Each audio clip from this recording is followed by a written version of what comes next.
Perkenalkan, saya Izati Nisa dari Studi Komunikasi. Di sini saya akan membahas tentang pertemuan ketujuh untuk judulnya sendiri, yaitu atribusi, sikap, dan perilaku. Di sini adapun pokok pembahasannya, atribusi, sikap, dan perilaku dalam psikologis komunikasi. Dan akan dijabarkan seperti berikut, yaitu pengertian atribusi, mengapa individu melakukan atribusi, pengertian naif psikologi, faktor penyebab perubahan sikap individu, teori belajar dan reinforcement, teori insentif, dan teori konsistensi kognitif. Untuk pengertian atribusi sendiri, itu adalah proses menyimpulkan motif, maksud, dan karakteristik orang lain dengan melihat pada perilaku yang tampak. Dan mengapa manusia melakukan atribusi? Manusia memiliki kecenderungan memberikan atribusi disebabkan oleh manusia berusaha menjelaskan segala sesuatu yang ada di balik perilaku orang lain. Dan mengapa pula manusia melakukan atribusi? Dikulik dari 1983, seseorang memiliki atribusi tentang orang lain sesuai dengan skema yang ada dalam pikirannya. Jika seseorang berperilaku sesuai dan konsisten dengan skema itu, maka kita percaya bahwa hal itu terjadi karena sesuatu dalam dirinya atau dysfunctionally cause. Akan tetapi, saat dia sikapnya berbeda, kita akan percaya bahwa itu terjadi karena situasi yang mendukungnya, atau biasa yang disebut situationally cause. Berikutnya ada pengertian naif psikologi.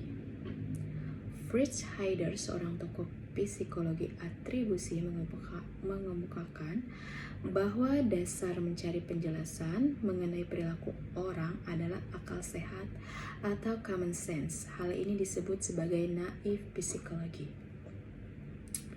Adapun jenis-jenis atribusi dalam psikologi komunikasi adalah atribusi internal dan atribusi eksternal. Atribusi internal adalah hal-hal yang berasal dari orang yang bersangkutan, seperti suasana hati, kepribadian, kemampuan, kondisi keuangan, dan keinginan. Sementara untuk atribusi eksternal adalah hal-hal yang berasal dari lingkungan atau luar diri dari orang yang bersangkutan, seperti tekanan dari luar, ancaman, keadaan cuaca, kondisi perekonomian, atau pengaruh lingkungan. Dan berikutnya kita masuk ke pengertian sikap. Sikap didefinisikan sebagai posisi yang diambil dan dihayati seseorang terhadap benda, masalah, ataupun lembaga. Sikap adalah sebuah reaktif, evaluatif, atau suatu penilaian mengenai kesukaan dan ketidaksukaan seseorang terhadap orang, peristiwa, atau aspek lain yang di dalam didukung. Sementara itu, pengertian sikap didefinisikan sebagai posisi yang diambil dan dihayati seseorang terhadap benda, masalah, atau lembaga. Sikap adalah sebuah reaksi evaluatif. Weber, sikap merupakan posisi yang tidak netral mengenai suatu objek. Sikap akan selalu positif, bagus atau setuju, atau negatif, buruk dan menolak, tapi tidak pernah netral. Dan adapun sikap menurut ahli adalah diambil dari salah satunya adalah menurut Lapierre. Sikap sebagai sebuah pola perilaku, kesiapan antisipatif, dan predisposisi yang mana digunakan untuk dapat menyesuaikan diri di dalam situasi sosial. Sederhananya, sikap merupakan respon yang stimuli sosial yang sudah terkoordinasikan. Adapun perbedaan sikap dan sifat. Sikap atau attitude dan sifat is trait. Latent. Sikap itu bersifat latent, mengarahkan perilaku, ada unsur penilaian terhadap objek sikap, lebih bisa berubah menyesuaikan. Sementara untuk sifat, itu adalah latent atau tidak tampak dari luar, mengarahkan perilaku, tidak selalu menilai, cenderung konsisten, dan pada berbagai situasi tidak tergantung penilaian sesaat, dan menolak perubahan.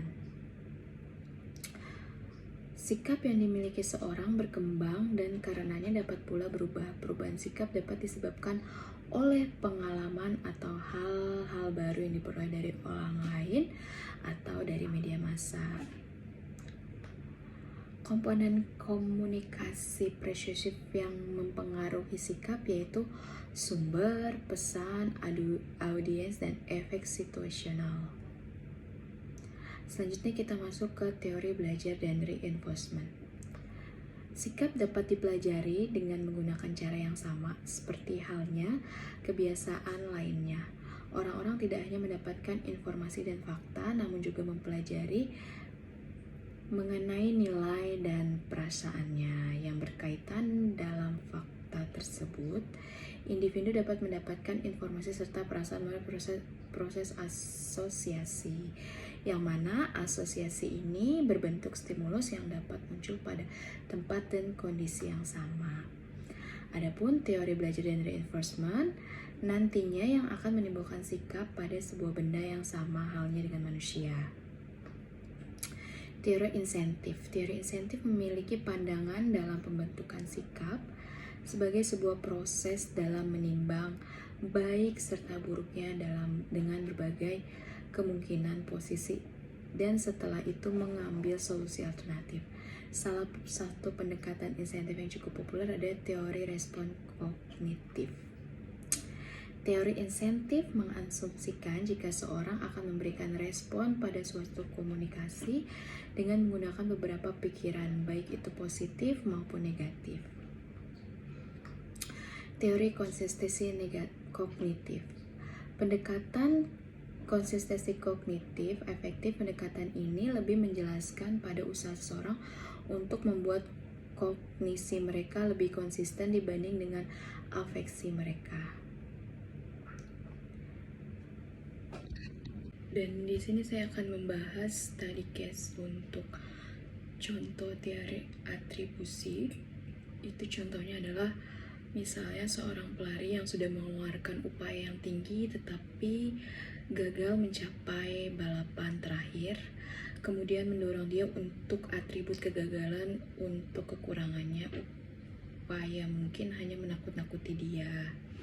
Jika standar kualifikasi itu terlalu sulit untuk bertemu, kemudian mendorong atribusi kekurangannya. Upaya mungkin melayani tujuan kecil, karena upaya peningkatan mungkin akan melakukan sedikit untuk meningkatkan hasil. Jika strategi balap yang salah digunakan, maka upaya peningkatan tidak akan logis mengarah ke hasil yang lebih baik jika strategi yang sama digunakan di masa depan.